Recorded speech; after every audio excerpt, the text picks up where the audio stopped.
We are back with our Consumer Confidential as we help you protect yourself from scams that are on the rise. Criminals are certainly getting creative, using stories that are in the news to target young and old. NBC senior investigative consumer correspondent Vicky Nguyen is here with what you need to know. Vicky, good morning. Good morning. Hey, I feel so far away. I know. I want to reach out and touch you.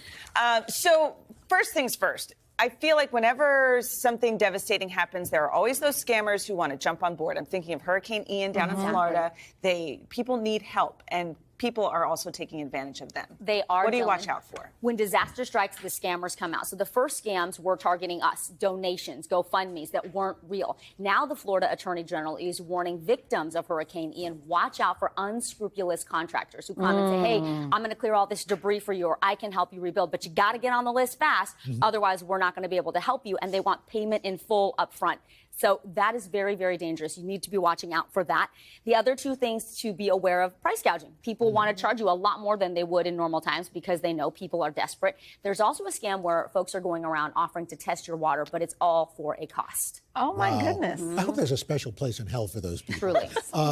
So what do the hurricane victims or folks who are victims of these natural disasters do to protect themselves? Yeah, the very first thing you want to do is, before you work with anyone, verify they are licensed, insured, and bonded. And you can actually check in Florida, for example, there's a site called myfloridalicense.com. So you can easily go there, enter their name, and you'll know if they're real.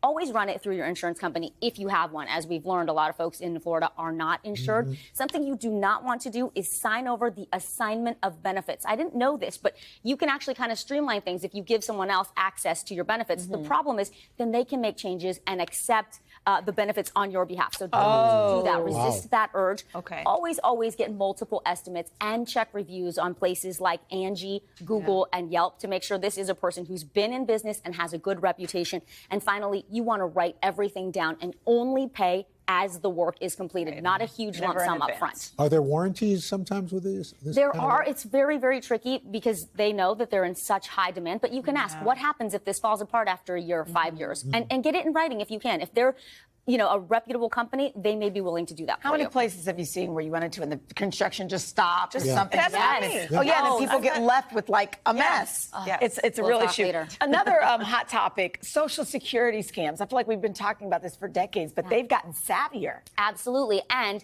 when you have more money, you have more problems. Next year, they're actually going to raise the benefits by 8.7% cost of living adjustment, which is good news. It helps people who are on Social Security keep up with the cost of living and the inflation that's happening.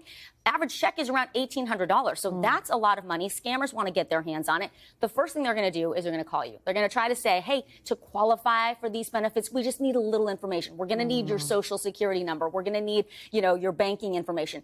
Hang up the phone. The government is not going to call you, and you don't have to pay to get these benefits. And you certainly will never have to go somewhere to wire money to the government or to pay via gift card. Those are all red flags. So important. Run, don't walk away. So important. Also in the news, student loans and the student loan forgiveness program. How are scammers taking advantage of people looking to cash in on that? Yeah, Del, the Biden administration announced up to $20,000 in student loan forgiveness. We don't know when that website is launching, sometime in the next few weeks. But what you're seeing now is people contacting folks either online, through social media, phone calls even, and saying, I can get you to the front of the line. I can get you more than the $20,000. They can't do it. Don't believe that. That is completely a scam. The FTC is warning people about that.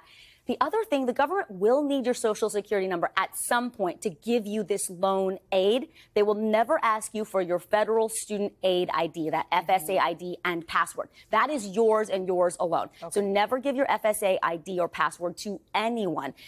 So those are the things that you really want to look out for. Anyone promising you something that's too good to be true. Last couple of years, housing market has been red hot. It's cooling a little bit, but still, there are scammers that are targeting home buyers out there. The biggest scam here is wire fraud. Think about it. Your home is the biggest purchase you will make in your lifetime. That down payment is the scariest check you're ever going to write. And these scammers are so sophisticated. What they do is they infiltrate the title company. They spoof their email. So when it comes time for you to wire that money, Chanel, for your dream home, suddenly you get an email that says, oh, we're going to change it up, or can you wire it here or there? Always pick up the phone, be on the phone with your title company to say, this is what I'm doing. This is the amount I'm wiring. I'm going to do it now. Are you ready? Is this the right information? And then call them back, confirm that They they received it. that. Yes, I have actually talked to people in California that this happened to, lost their life savings Oh my to a God. wire Oh my fraud gosh. scam. And we wonder why we don't trust anyone. Yeah. And it's hard to get it back. So unfortunate I know. to have to be in Thanks, this Rare. situation. Vicky, Good. thank you so much. That was good. It's so important. Hey, thanks for watching our YouTube channel. Find your favorite recipes, celebrity interviews, uplifting stories, shop our favorite deals, and so much more with the Today app. Download it now.